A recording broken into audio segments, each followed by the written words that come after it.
First day of pads, I mean, obviously there's always an anticipation to get there, but, obviously as it wears on, training camp is grueling. How was the first day in your opinion? Yeah, it was great. I think it just adds that little bit of extra energy to practice. Certainly the offensive and defensive line gets a little bit more charged up. But at the end of the day, you still got to execute plays, still got to use the technique we're being taught, and I think it's actually a good training tool to try and maintain focus on what's important with all the extra energy that's getting thrown at you from both sides of the ball, right? So I think it's a good thing to get pads back on. You really don't get to use that kind of work. You don't really get to have that kind of work unsolicited except for this time this year. So you got to use these padded practices to the best of your advantage because it's the hardest work and the best practice reps you're going to get until you get into a game. So it's a great step forward for us, and we're excited to keep going. Some players say it's kind of when real football starts. Would you agree with that? And then also, can you pinpoint maybe some good hits that were out there? I guess it certainly makes our job a little easier. It's a little less painful than playing. It's funny they take the pads off for less pace, but you wind up being more sore than when you have pads on.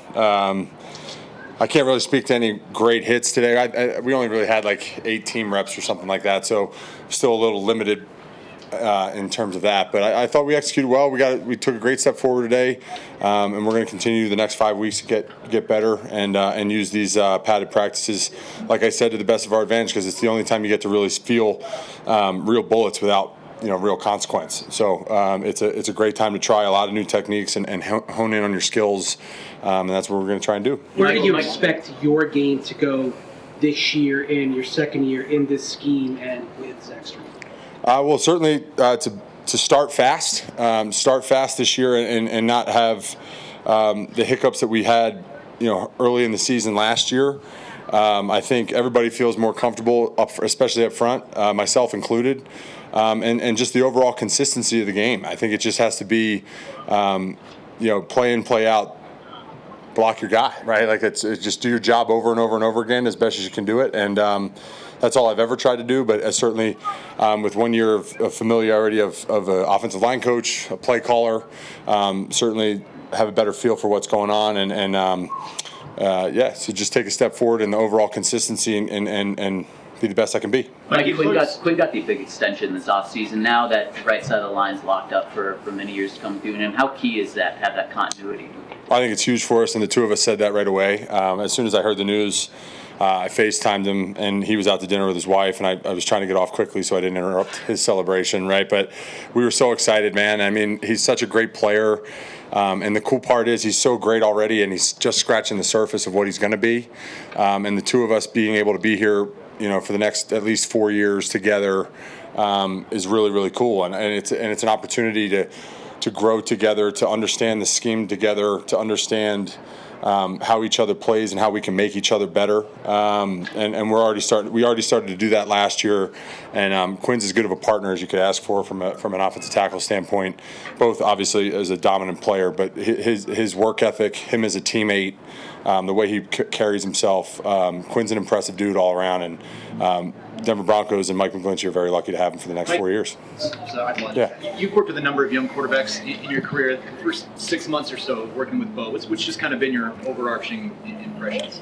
I think certainly his maturity is something that everybody is speaking to. He's learned fast on the job, and he's a very competitive dude, and he takes a lot of pride in not screwing things up, or if he does once, he's not going to do it again.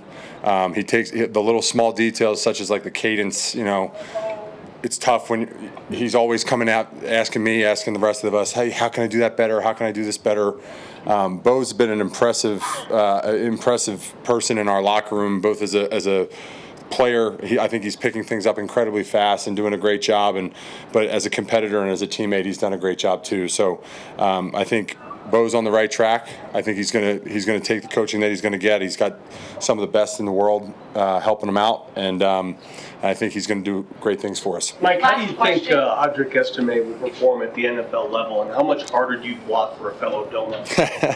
I think he's gonna do great, just like all Notre Dame alums do at this level, right? He certainly knows how to tote the rock a little bit. It's something we specialized in South Bend, Indiana.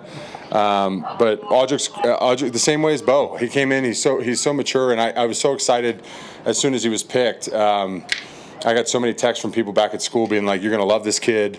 And I've obviously watched him every Saturday for the last 6 or 4 years, however long he was at school. And he's a really, really talented player. He's got great vision. He's got the biggest arms I think I've ever seen on a running back. And he runs hard, and he did that for Notre Dame. And I don't think I'd get any more credit by George or Sean if I said I block harder for a Notre Dame running back. But it certainly feels good to have more in the building because we think we're the best in the world. So thanks, guys.